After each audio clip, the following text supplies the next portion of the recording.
Est africain. Il faut dissoudre la CEDEAO ou alors ramener la CEDEAO à ses fondamentaux. Depuis que la CEDEAO a ajouté des dispositions sur la démocratie et la bonne gouvernance, elle est allée d'échec en échec. Quand est-ce que la CEDEAO a réussi à rétablir la démocratie?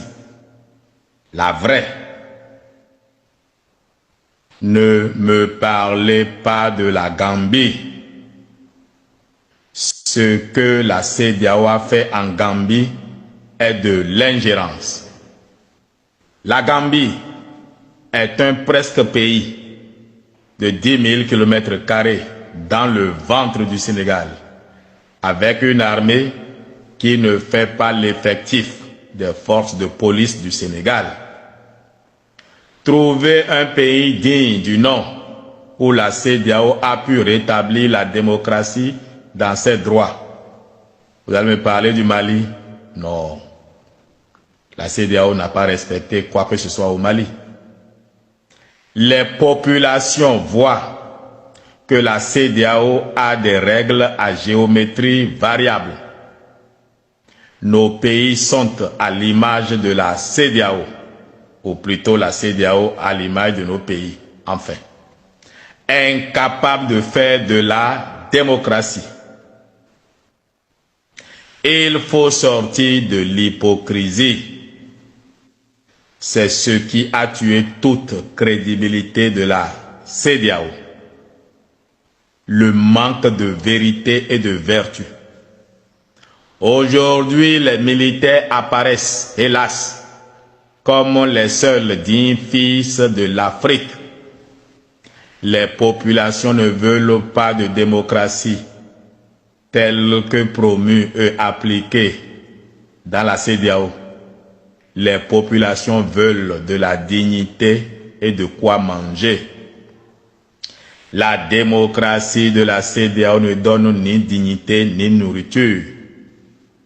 Comment comprendre que le général Embalo Sissoko, qui a fait un coup d'État institutionnel, soit à une réunion que la CEDEAO demande à la Guinée-Bissau de rétablir le Parlement et la commission électorale?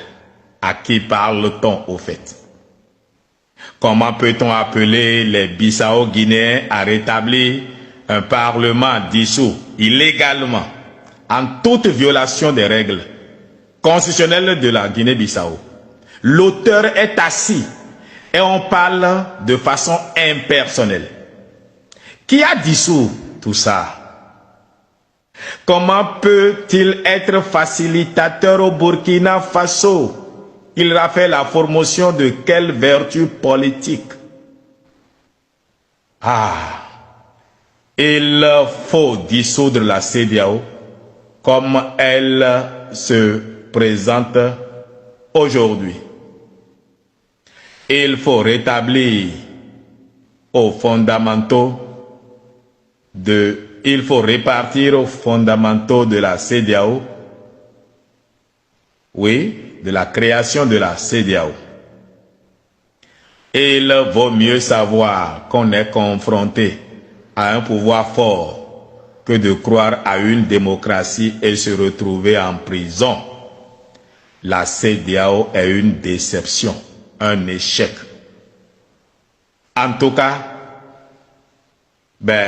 sa volonté de faire de la politique et de la bonne gouvernance est un échec. Que cherchent tous ces Européens à chaque réunion de la CEDEAO? Combien de nègres noirs vont à la réunion de l'Union européenne? À la fin, hélas, l'AES est plus attrayant pour les peuples que ce que la CEDEAO offre comme spectacle. Et il faut dissoudre la CEDEAO politique pour la CEDEAO économique, qui préserve la libre circulation des biens et des personnes, CEDEAO conçue par les pères fondateurs. Que le président Patrice Talon s'éloigne de ce machin et que nous fassions la paix avec le Niger. La CEDEAO n'a même pas félicité le Bénin pour avoir respecté les consignes. Au contraire, ce sont les pays qui n'ont pas respecté les décisions de la CEDEAO qui sont promus. Le Bénin a été piégé, sacrifié. Nous n'allons plus jamais respecter les consignes de la CEDEAO au détriment de nos propres intérêts vitaux. Si la CEDEAO veut le retour du Niger, du Mali, du Burkina Faso, alors que la CEDEAO revienne à ses fondamentaux. L'AES pourra toujours être membre de la CEDEAO. Ce n'est pas incompatible.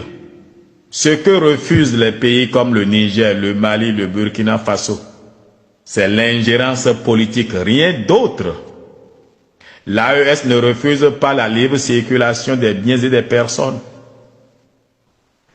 Le Conseil de l'Entente est resté quand même longtemps membre de la CEDEAO et ça n'a pas gêné le fonctionnement de la CEDEAO, au contraire.